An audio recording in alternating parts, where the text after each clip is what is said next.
The special investigating team probing the case of multiple rapes and other crimes against Hassan JDS MP Prajwal Revanna is bracing for his return tonight. Revanna is believed to be on a flight from Munich that is expected to land around midnight tonight in Bengaluru. Authorities are hoping to arrest him as soon as he clears immigration at the Bengaluru airport. But will the case remain in sharp focus after the poll results? A special panel up ahead to discuss what next in the Prajwal case. But first, my colleague Pratibha Raman on the preparations to arrest Prajwal Revanna at the Bengaluru airport. A boarding pass bearing the name of Hassan JDS MP Prajwal Revanna on a Lufthansa Airlines flight from Munich to Bengaluru has bolstered preparations by police officials to arrest him as soon as he lands. The flight is scheduled to land around midnight, and Prajwal, who faces multiple rape cases amongst other crimes, will be arrested as soon as he clears immigration, according to officials. ಅವರೇ ಹೇಳಿದಾರಲ್ಲ ಬರ್ತೀವಿ ಅಂತ ನಾವೇ ಬರ್ತಾರೆ ಅಂತ ನಾವು ಹೇಳಿಲ್ಲ. ಅವರೇ ಹೇಳಿದ್ದಾರೆ ನಾನು 31ನೇ ತಾರೀಕು 10 ಗಂಟೆಗೆ SIT ಮುಂದೆ ಅಪಿಯರ್ ಆಗ್ತೀನಿ ಅಂತ ಅವ್ರ ವಿಡಿಯೋದಲ್ಲಿ ಹೇಳಿದ್ದಾರೆ. ನಾನು ಕೂಡ ಅದನ್ನ ನೋಡಿದೆ. ಅದರಿಂದ ಅವರು ಬರ್ತಾರೆ ಅಂತೇಳಿ ನನಗೂ ಅನಿಸುತ್ತೆ. ಯಾಕೆಂದರೆ ಈಗಿನ ಡೆವಲಪ್ಮೆಂಟ್ಸು ಬರಲಿಲ್ಲ ಅಂತಂದರೆ ಪ್ರಾಸೆಸ್ ಮುಂದುವರಿಯುತ್ತೆ. ಪಾಸ್ಪೋರ್ಟ್ ಕ್ಯಾನ್ಸಲ್ ಮಾಡೋದು, ಆಮೇಲಿಂದ ಇಂಟರ್ಪೋಲ್ನವರಿಗೆ ಮತ್ತು ತಿರ್ಗಾ ನಾವು ರಿಕ್ವೆಸ್ಟ್ ಮಾಡ್ತೀವಿ. ಅಂದರೆ ಥ್ರೂ CBI ನಾವು ನೇರವಾಗಿ ಸ್ಟೇಟ್ ಗೌರ್ಮೆಂಟ್ ಮಾಡೋಕ್ಕೆ ಬರೋದಿಲ್ಲ, through government of India agencies ಮಾಡ್ತೀವಿ. The moment Prajwal Revanna lands in Bengaluru's Kempegowda International Airport, he will be stopped at the immigration. Immigration officials will check his documents based on the notices and the warrant issued against Prajwal Revanna. The immigration officials will hand him over to the local police. The local police will verify the documents and hand him over to the SIT. May 31st is significant as it not only throws the focus on Prajwal Revanna's interrogation, his anticipatory bail hearing has also been posted for the same day. Meanwhile, Prajwal Revanna's mother is also awaiting the verdict of her anticipatory bail hearing scheduled for Friday. Senior Revanna too has been trying to quash the cases registered against him, while the SIT has challenged his bail at the Karnataka High Court. With 3 cases of rape registered against Prajwal Revanna, a lot of action is expected with the investigation as well as the legal procedure. While the JDS MP is heavily banking on the bail petition, the SIT is hoping to tighten the noose around him. With camera persons Kumar and Govind, Pratibha Raman in Bengaluru for NDTV. Introduce all. So what next in the case? And really what's been spoken about is the fear or the risk of the case losing focus post the election results and how the post-poll politics will impact such a case. Joining me this evening, Sanjay Sahai, former ADGP in the Karnataka Police, Tara Krishnaswamy, activist and co-founder of Political Shakti, and Beena Pillai, lawyer at the Karnataka High Court. Also my colleague Pratibha Raman, who's been tracking that case very closely. Before I go to the guest this evening, first to you, Pratibha. Give us a sense of what's happening at the airport. In your report there, you mention a boarding pass. Is there absolute confirmation that Prajwal Revanna will be landing back in Bengaluru tonight? Well, in fact, all information points to the fact that Prajwal Revanna should be in that flight and would be landing around midnight. And a lot of action that we see in terms of preparations as well at the Bengaluru airport. The SIT officials, the local police as well as the immigration officials who have been alerted with respect to this particular flight, the Lufthansa Airlines that is taken off from Munich at around 3:30 p.m. Indian time that we are talking of, and is expected to land around 12:30 midnight.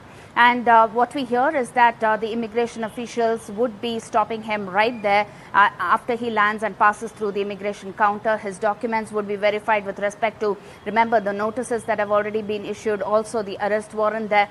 He would be handed over to the local police, who would in turn be handing him over to the SIT.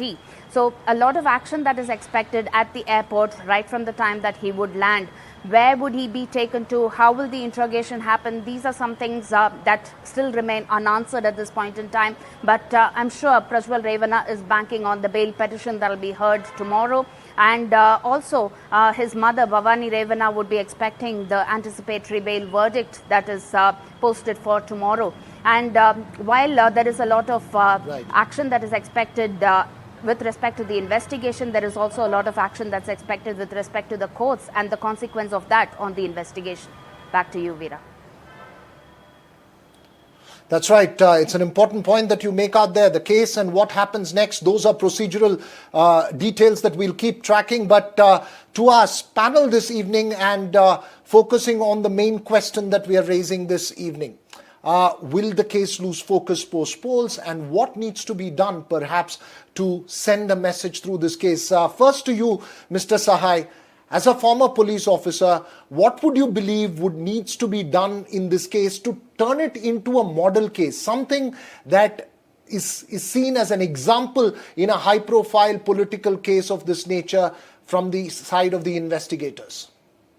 It is nearly clear that the fugitive is on board LS-764, that is a flight from Munich to Bangalore, and he would be arrested tomorrow morning if he lands, based on the public domain information which is readily available. The second point is, as he lands, and once the interrogation starts, there will be a huge amount of material which SIT has already accumulated to contradict him. One is 282986 videos and other things, whatever is there in that pen drive. Besides that, there are lots of witnesses who have been around and lots of other information might be which has come out of the video forensics which is not there in the public knowledge. The corroboration of all these, as I've been repeating over and over again, cannot be limited to 4 cases. Given the nature of crime, the duration, the scenes of offense, and variety of other things, it indicates there's a much larger number of women who have been sexually exploited than the 4 who have already got the case registered. So that corroboration, contradiction, and also the video evidence and documentary evidence which are available with the special investigation team, though they have never come in the public domain, stating as to what is the nature of investigation conducted so far and where they stand. I think this whole story will get unraveled.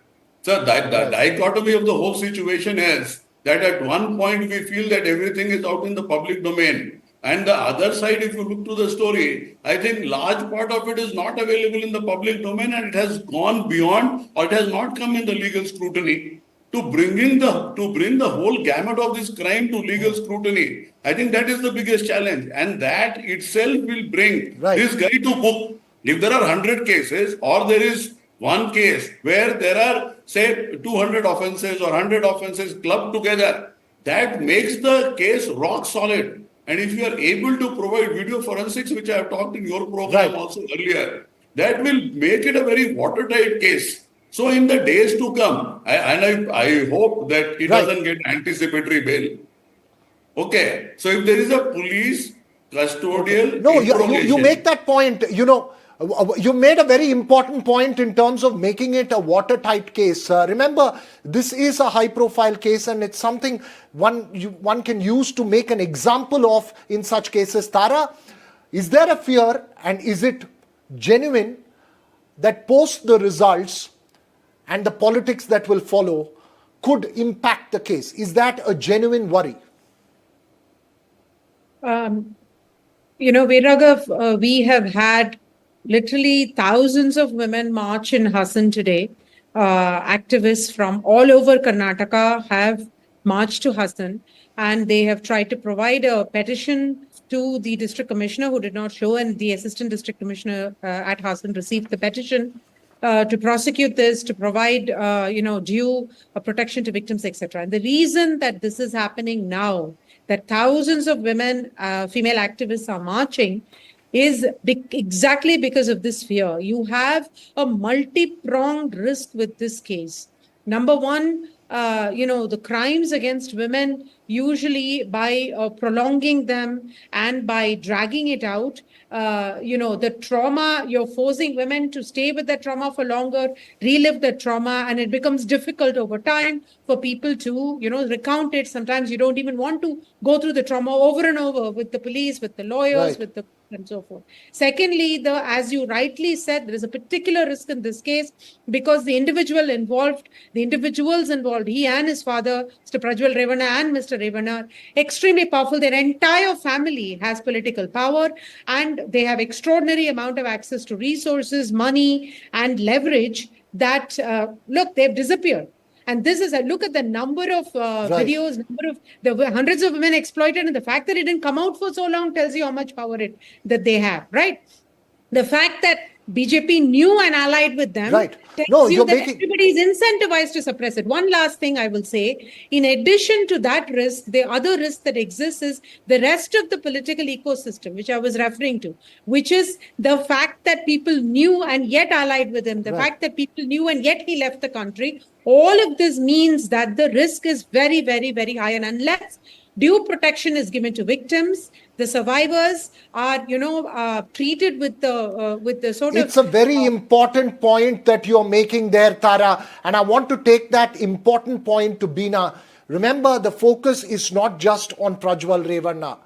Leaving the political smokescreen aside, as Sanjay Sahai has been saying on this program all through the last one, keeping the political smokescreen aside, this requires a much larger investigation, not just about nailing Prajwal Revanna, but also about those who were aware, who leaked the videos, as the opposition has raised that question as well.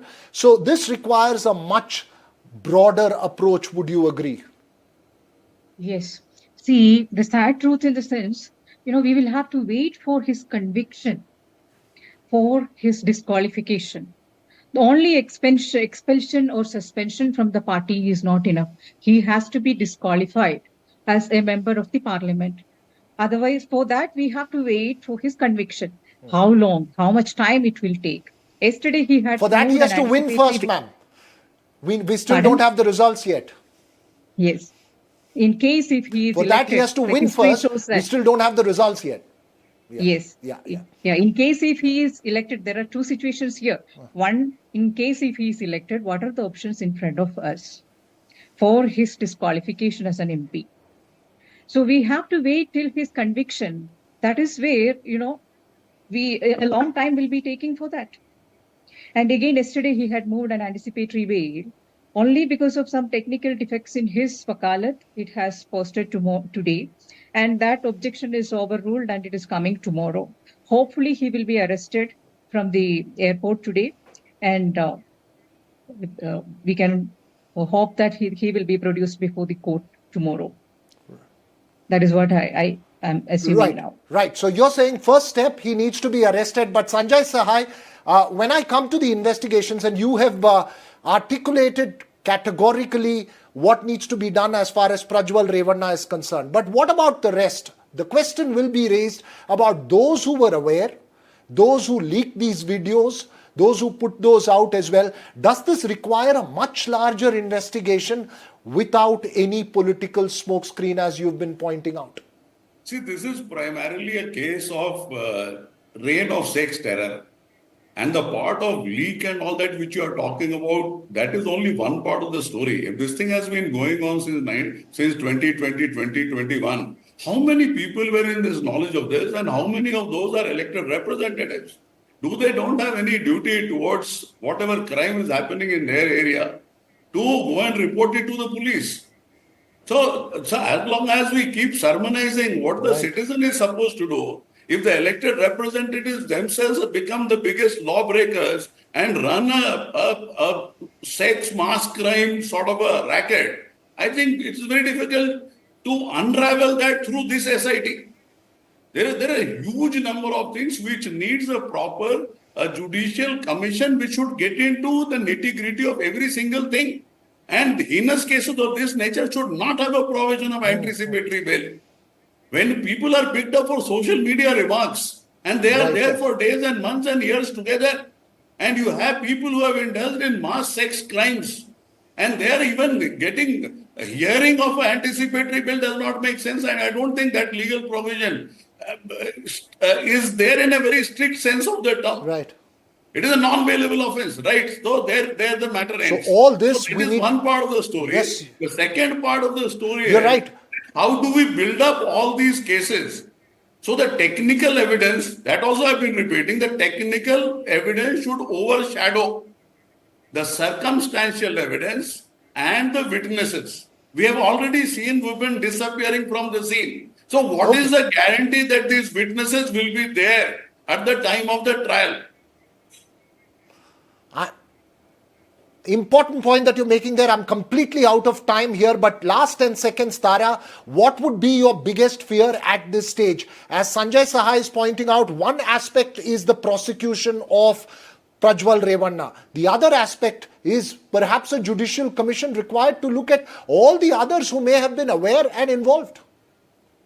I have the biggest two fears are India's two biggest Achilles heels as far as the law and order and justice system goes. Number one, we don't have a well-defined, well-practiced program for handling survivors. We don't have a notion of witness protection. We don't have a notion of making sure that witnesses are not tampered with, that they are not harassed, that they don't back out, they are not bought, intimidated, etc. We just don't have it. It's pathetic.